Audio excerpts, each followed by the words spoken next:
तो उनका बेटा, इनका भतीजा अजित पवार क्यों कुदक के भाग गया और दूसरा पार्टी बना लिया?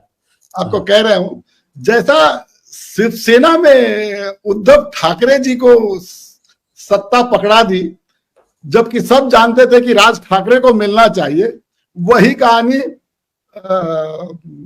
शरद पवार जी के साथ हो रही है। उनका जो एनसीपी पार्टी है, नेशनल कांग्रेस पार्टी, पहले वो कांग्रेस शरद पवार होती थी, कांग्रेस एस।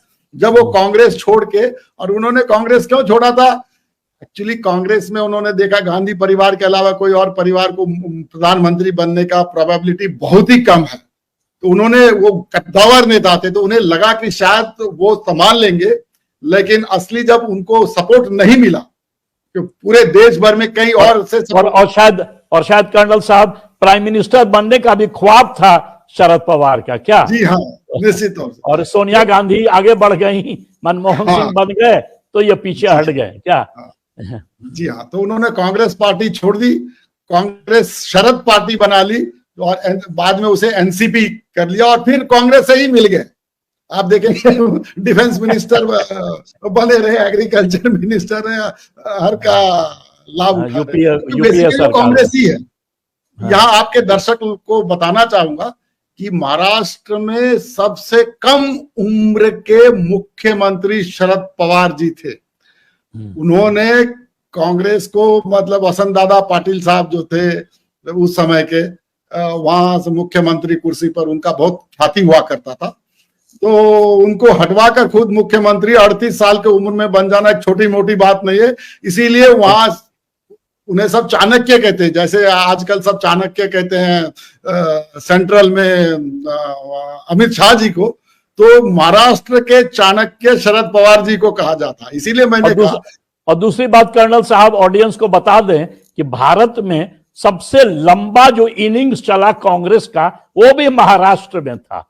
67 में बाकी स्टेट में कांग्रेस उड़ने लगा था, बट महाराष्ट्र में तो मिड 70s तक कांग्रेस का ही बोलबाला चला, अनइंटरप्टेड। और उसका कारण भी शायद शरद पवार जी थे। शरद पवार ही थे, अब एकदम सही। ये अगर हिंदू, इनका जो शिवसेना पार्टी जो है अजीत जी, बाला साहब ठाकरे अगर मराठी मानुस से शिफ्ट न करते हिंदूवादी पार्टी की ओर, तो शायद कांग्रेस ही कंटिन्यू करती रहती, क्योंकि शिवसेना को मराठी का लिमिटेड वोट्स था, केवल बंबई और थाने बेल्ट में, बाकी कहीं वोट नहीं था। तब उन्होंने जाना कि भाई अगर वोट तो बिहारी का भी चाहिए, वोट तो गुजराती का भी चाहिए, वोट तो आपको साउथ इंडियन का भी चाहिए, और बंबई के पॉपुलेशन में केवल 40% मराठी मानुस है, जिसमें से 20% तो शरद पवार जी के हैं, तो इन्हें तो स्कोप तो था ही नहीं। ये बहुत बड़ी डिसीजन लिया था उन्होंने अपने आप को। तो बारामती में चले, बारामती में क्या लग रहा है सुप्रिया सुले के? हाँ, देखिए बारामती में मैं आपको बता रहा हूँ, थोड़ा फाइट टफ है सुले जी के लिए। सुले मतलब सुप्रिया सुले के लिए क्यों टफ है, ये हमें समझना होगा। देखिए 3 बार जीत चुकी है, 3 बार जीत चुकी है प्रीवियस 3 इलेक्शन, और अजित पवार की पत्नी पहली बार एंटर की है राजनीति में। जी 3 बार वो इलेक्शन जीत गई है। वो वारिस मानी जाती है, शरद पवार जी की इकलौती बेटी है जी। वह फाइनेंस की कोई कमी नहीं है, कोई भी चीज की कमी नहीं है। रिसोर्सेज में, चाहे ह्यूमन रिसोर्स बोलिए या इकोनॉमिक रिसोर्सेज बोलिए या पॉलिटिकल रिसोर्सेज बोलिए, कुछ भी बोलिए, रिसोर्स की कोई कमी नहीं है उनके पास। लेकिन इसके बाद भी मैं क्यों कह रहा हूं, थोड़ा चैलेंज उनके लिए निश्चित तौर से है। उसका कारण यह है कि बीजेपी को वहां 18% कमिटेड वोट होता है, जो उसका कैडर है, तो वो वोटेड कमिटेड है।